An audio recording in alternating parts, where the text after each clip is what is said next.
Michael Carter had always believed in loyalty. At 34 years old, he had made a career out of serving his country with unwavering dedication. Born in a small town in Kentucky, he had grown up with a sense of duty that guided his every action. After joining the military right out of high school, Michael found a sense of purpose and pride in his work. His steadfast commitment was matched only by his devotion to his wife Laura. Laura Carter, 32, was Michael's high school sweetheart. She had a gentle beauty and a warm personality that drew people to her. Born and raised in a nearby town, she had moved to the city with Michael after they got married. Laura had been working as a marketing coordinator for a mid-sized company, a job that had seemed to fulfill her, at least until recently. Over the past few months, Michael had noticed changes in her behavior: longer hours, frequent phone calls, and a growing distance that left him feeling unsettled. Richard Stone, 45, was Laura's boss. Charismatic and authoritative, Richard had a reputation for being both ambitious and ruthless in his career. Hailing from a wealthy family in the city, he was known for his charm and his ability to manipulate situations to his advantage. Richard's charm was his weapon, and it had made him a powerful figure in the business world. His recent interest in Laura had been nothing short of disastrous. It was a chilly Thursday evening when Michael walked into the Rusty Tap, a dimly lit bar that had always been a retreat for him after long, stressful days. The bar was quiet, with a few patrons scattered around the room, their conversations low and muted. Michael ordered his usual, a bourbon on the rocks, and settled into a corner booth, hoping for a quiet night of reflection.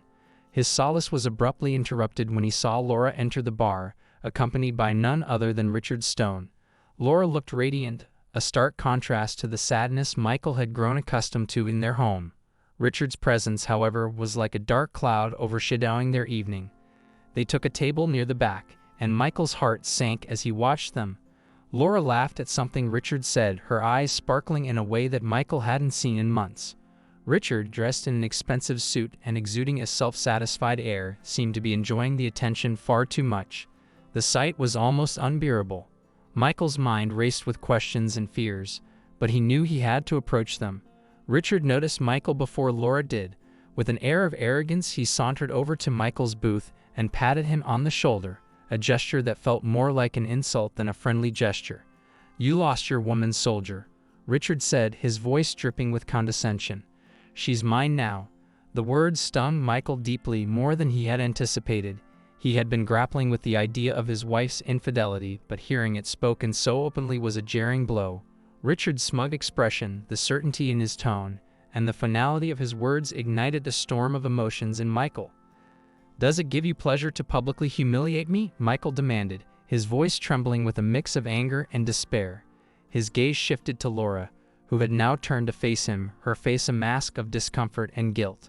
Before Laura could respond, Richard returned from the restroom. The look of satisfaction on his face only fueled Michael's anger. "Hey, bastard, you're still here?" Richard sneered, the challenge clear in his voice. Michael's emotions were raw, and his judgment clouded by a mix of pain and rage. Without a second thought, he swung his fist at Richard, connecting with his jaw in a powerful, unrestrained motion. The impact caused Richard to stagger, a look of shock and pain crossing his face. In the ensuing chaos, Michael's anger took over. He shoved Richard against the wall and grabbed his arm, twisting it with a force that snapped the bone with a sickening crack. Richard's cry of pain echoed through the bar, drawing the attention of the few patrons who had been oblivious to the drama unfolding. Laura rushed over, her eyes wide with panic. "Michael, stop. This isn't helping anything," she pleaded, her voice trembling. But Michael was beyond hearing her. The bar's staff quickly intervened, pulling Michael away from Richard and calling for an ambulance. As Michael was escorted out of the bar, he could hear the murmur of the crowd, their whispers a mix of shock and curiosity. The weight of his actions began to settle over him, but the immediate satisfaction of taking a stand against Richard was overshadowed by the growing realization of the consequences that awaited him. Laura's voice followed him into the street, filled with frustration and hurt. "Michael, you've ruined everything," she shouted, but Michael was too engulfed in his own turmoil to respond. The evening that had started with the hope of a quiet drink had spiraled into a public spectacle of betrayal and rage. In the days that followed, the fallout from that night was swift and severe. Laura demanded a divorce. citing Michael's violent outburst as proof of his inability to handle their marital problems. Richard, now nursing a broken arm and facing public humiliation, used his influence to make Michael's life increasingly difficult. The military, already wary of public scandals, began scrutinizing Michael's actions. Michael was left grappling with the wreckage of his life. The anger and betrayal he had felt seemed to have served only to make everything worse. His marriage was in shambles, his reputation tarnished, and the path ahead was uncertain. The bar's neon sign flickered in the distance as he walked away, a stark reminder of the night his life had changed irrevocably. In the weeks following the explosive confrontation at the Rusty Tap, Michael Carter's life had become a whirlwind of chaos and disarray. The initial satisfaction of standing up to Richard Stone had quickly dissipated, replaced by the harsh reality of the consequences that had ensued. Michael's violent outburst had made headlines, and the media coverage had been relentless. His military career, once a source of pride, was now under scrutiny, and his personal life was in shambles. Laura had left their home, seeking refuge with her sister in another city. The divorce proceedings were swift, and her anger was palpable. She cited Michael's public outburst as a key factor in the dissolution of their marriage. The once loving relationship had turned acrimonious, leaving Michael feeling abandoned and betrayed. Richard, now nursing a broken arm, had used his influence to make life difficult for Michael. He filed a lawsuit claiming that Michael had assaulted him without provocation, painting himself as the victim in a media-savvy move that garnered public sympathy. The legal battle was arduous, with mounting legal fees and a growing sense of injustice. The damage to Michael's reputation was significant, and his once steady career was in jeopardy. One evening, Michael sat in his sparsely furnished apartment, nursing a drink and staring blankly at the television. The news reported on the ongoing scandal, with Richard's face splashed across the screen, accompanied by headlines about Michael's violent actions. Michael's anger was palpable, but it was tempered by a growing sense of resolve. He needed to regain control of his life and restore his dignity, but how? It was during this period of despair that Michael decided to take matters into his own hands. He began by researching Richard Stone, delving into the details of his life beyond the headlines. Michael learned about Richard's wife, Emma Stone, a woman who had been largely overshadowed by her husband's public persona. Emma was in her early 40s, a former interior designer who had left her career to support Richard's ambitions. From the outside, it seemed like she had a perfect life, but Michael's research suggested otherwise. Michael discovered that Emma had been largely kept in the dark about Richard's personal indiscretions. He stumbled upon a few details indicating that Emma had been living in a state of ignorance, her life seemingly perfect while Richard's affairs went unnoticed. This knowledge sparked an idea in Michael's mind, a plan to seek justice and revenge by enlisting Emma's help. He managed to track down Emma's contact information through mutual acquaintances and arranged a discreet meeting. The meeting was set for a quiet cafe on the outskirts of town, a place where they could talk without fear of prying eyes or reporters. Emma arrived at the cafe, looking worn and tired. She was a woman of grace and dignity, but there was a palpable sadness in her eyes. Michael greeted her with a mix of apprehension and determination. They found a secluded table, and after a few moments of awkward silence, Michael began to speak. "Emma, thank you for meeting with me," Michael said, his voice steady but filled with emotion. "I'm sure you're wondering why I asked to see you." Emma nodded, her expression guarded. "Yes, I am. I've been following the news, and I know who you are. What do you want to talk about?" Michael took a deep breath and explained the situation. He recounted the events of that fateful night at the bar and the subsequent fallout. Emma listened intently, her face growing more concerned as Michael described Richard's behavior and his impact on their lives. "I'm not here to make excuses for what I did," Michael said, "but I want you to know that Richard's actions have not only ruined my life but have also affected yours. I've discovered that you were unaware of his affairs, and that you're now paying the price for his betrayal." Emma's eyes filled with tears, and she looked away for a moment, struggling to regain her composure. "I had no idea," she said quietly. "Richard always seemed so perfect. I trusted him completely. This whole situation is just overwhelming." Michael reached across the table, offering her a sympathetic look.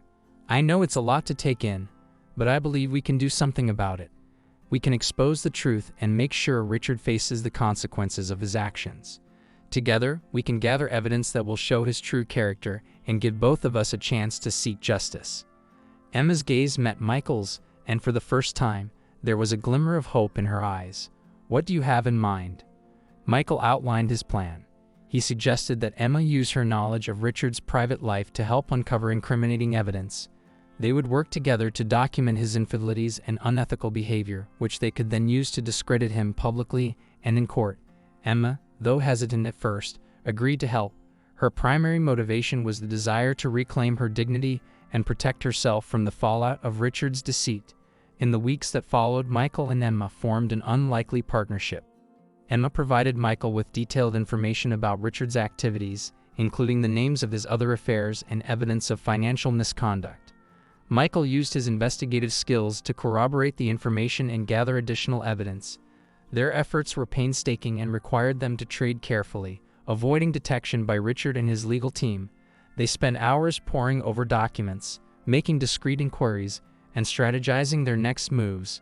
The process was grueling, but both Michael and Emma were driven by a shared sense of purpose.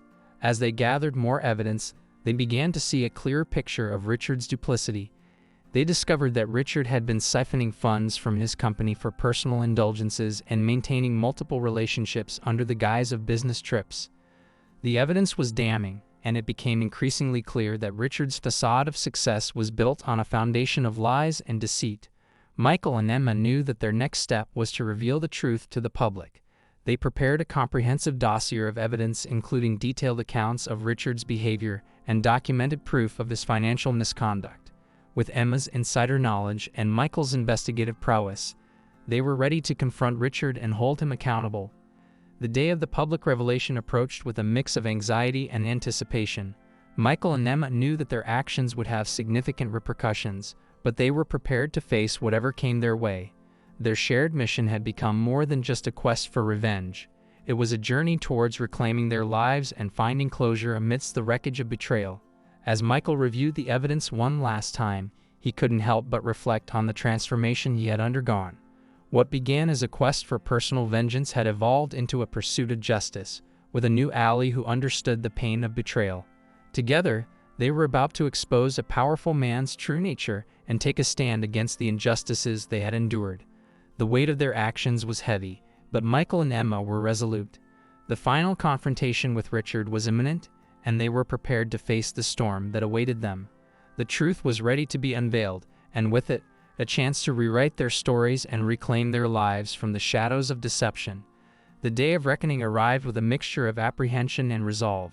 Michael Carter and Emma Stone had spent weeks preparing for this moment, meticulously gathering evidence to expose Richard Stone's treachery. They knew that the stakes were high and that the fallout from their actions would be far-reaching, but they were determined to see their plan through to the end. Michael and Emma had arranged a press conference, strategically timed to ensure maximum exposure. The event was scheduled to take place in a downtown hotel conference room, chosen for its central location and its ability to accommodate a significant number of journalists. The room was set up with a podium and a large screen for visual presentations. Michael and Emma arrived early, their nerves taut with anticipation as they finalized their preparations. The media presence was substantial, with reporters and camera crews filling the room and buzzing with curiosity. As the start time approached, Michael and Emma took their positions at the podium. Emma looked composed but visibly tense, while Michael's face was a mask of steely determination. They were about to reveal not just the truth about Richard's personal life, but also his financial misconduct, an expose that would shake the business world. The press conference began with a brief introduction by Emma, who spoke with a calm but firm voice. "Thank you all for coming today. My name is Emma Stone, and I have called this press conference to address some serious matters regarding my estranged husband, Richard Stone. Over the past few weeks, I have uncovered evidence that reveals the true nature of his actions and his impact on both our lives and his business." As Emma spoke, Michael stood beside her, providing occasional nods of support. Emma's voice wavered slightly as she continued, detailing the various infidelities Richard had engaged in over the years. She described his numerous affairs, providing specific instances and evidence that included photographs and email correspondence. The room was silent, save for the clicking of cameras and the occasional murmur of surprise from the audience. When Emma concluded her portion of the presentation, Michael stepped forward. He took a deep breath, his mind racing as he began to recount the events leading up to their investigation. "I am Michael Carter, and I was involved in a confrontation with Richard Stone several weeks ago. What prompted that confrontation was not merely a personal grievance but a broader issue of misconduct that Richard has been engaged in for years." Michael detailed the financial misconduct Richard had perpetrated, revealing how Richard had been siphoning funds from his company for personal luxuries and false business expenses. The evidence was irrefutable. Bank statements, forged documents, and witness testimonies painted a clear picture of Richard's corruption. Michael displayed the documents on the large screen behind them, allowing the journalists to see the damning evidence for themselves. The impact was immediate. The room erupted in a frenzy of questions and flashes from cameras. Reporters clamored to get more details, their voices overlapping in a cacophony of excitement and disbelief.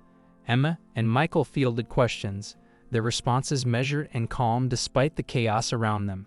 As the press conference drew to a close, Richard's attorney arrived, clearly agitated.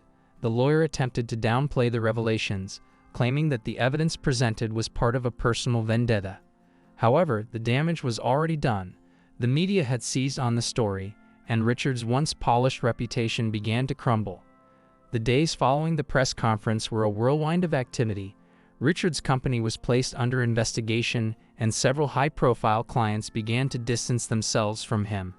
The public backlash was swift and severe, and Richard's legal battles escalated as the evidence of his wrongdoing came to light. Emma and Michael, though relieved by the progress, faced their own challenges. The media attention on their personal lives was intense, and they were both thrust into the spotlight in ways they had not anticipated.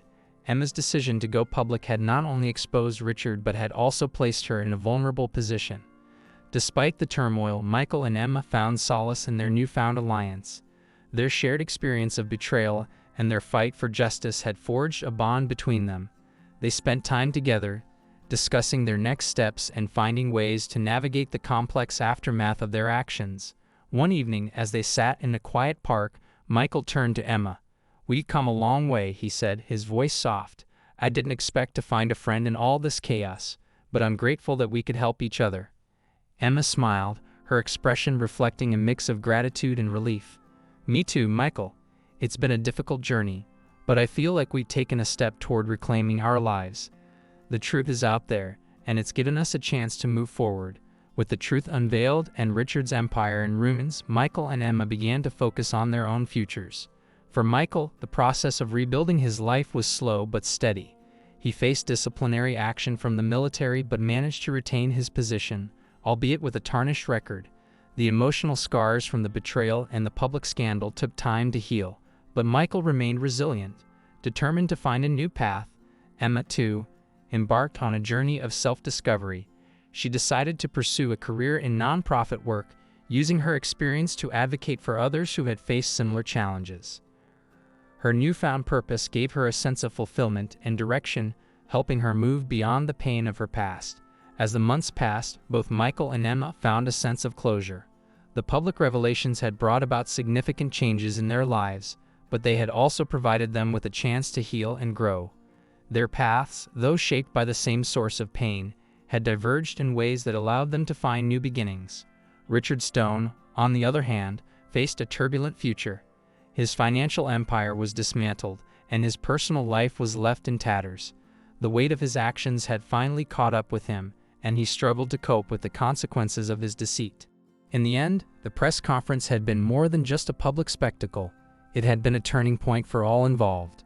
For Michael and Emma, it was a moment of triumph and vindication, a chance to reclaim their dignity and move forward with their lives. And though the scars of betrayal and the echoes of their past remained, they were both ready to embrace the future with a renewed sense of hope and purpose.